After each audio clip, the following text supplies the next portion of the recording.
Intercontinental Dhaka হোটেলের দুর্নীতি এবং অনিয়মের বিরুদ্ধে সংবাদ সম্মেলন অনুষ্ঠিত। মোহাম্মদ আলী হাজারী।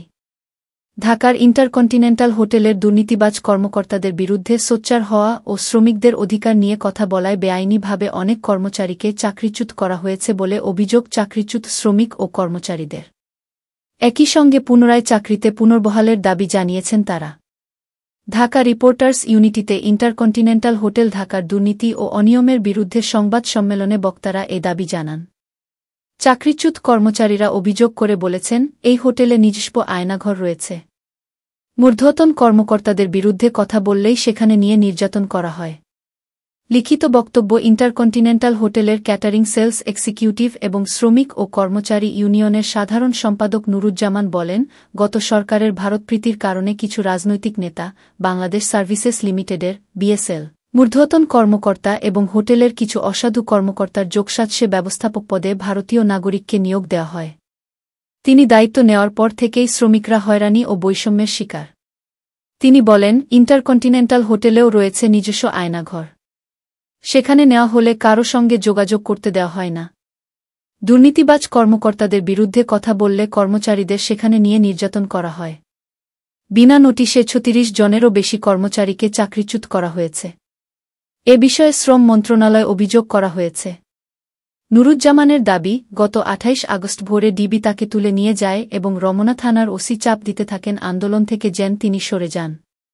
পরে ছাত্রসমাজ এবং সহকর্মীদের চাপে তাকে ছেড়ে দিতে বাধ্য হয়।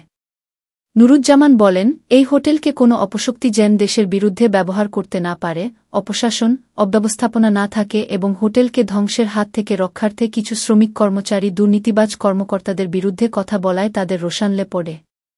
যার ফলশ্রুতিতে উক্ত শ্রমিক কর্মচারীদের ওই দুর্নীতিবাজ কর্মকর্তারা বিআইসিসি প্যাড ইস্যু করে চাকরিচ্যুত করে। ক্ষতিগ্রস্তদের কাছে এমডি, জিএম, এইচআর ডিরেক্টর সহ আরও কর্মকর্তার দুর্নীতি, অনিয়ম এবং স্বেচ্ছাচারিতার বিস্তর প্রমাণ আছে।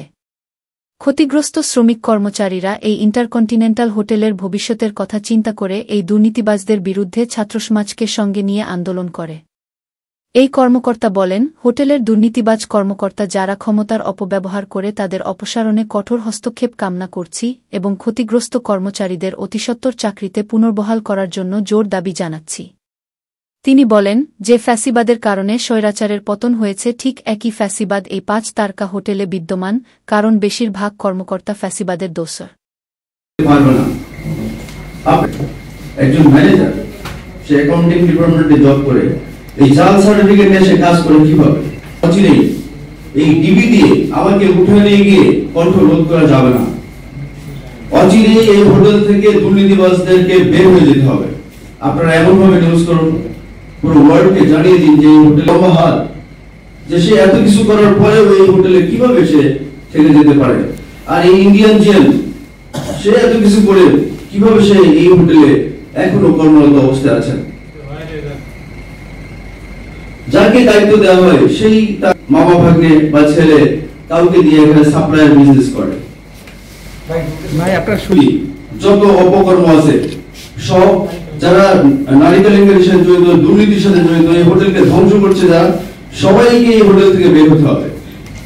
সে তার সিগনেচারে লক্ষ লক্ষ টাকা আমাদের হোটেলের এক ম্যানেজার যে সাপ্লায়ার বিজনেস করে, আবার হোটেলের রেসিডেন্সের অ্যাড্রেস দিয়ে তার ছবি ইউজ করে কোম্পানি খুলে সে এখান থেকে লক্ষ লক্ষ টাকা তার সাইনে বের হয়েছে।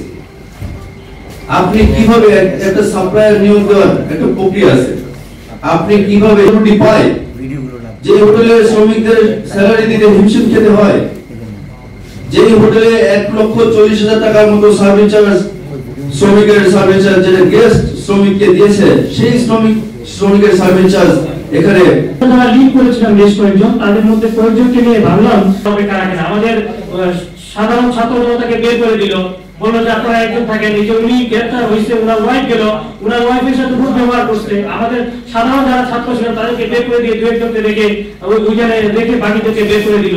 আমি সাধারণ ছাত্র হয়ে এটাই আমার এখন দাবি। ধন্যবাদ।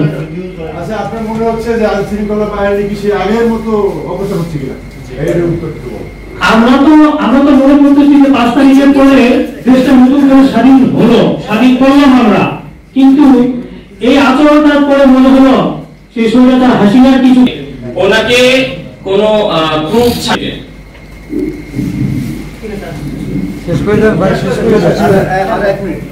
আমার ভুক্তভোগী একজন আছে।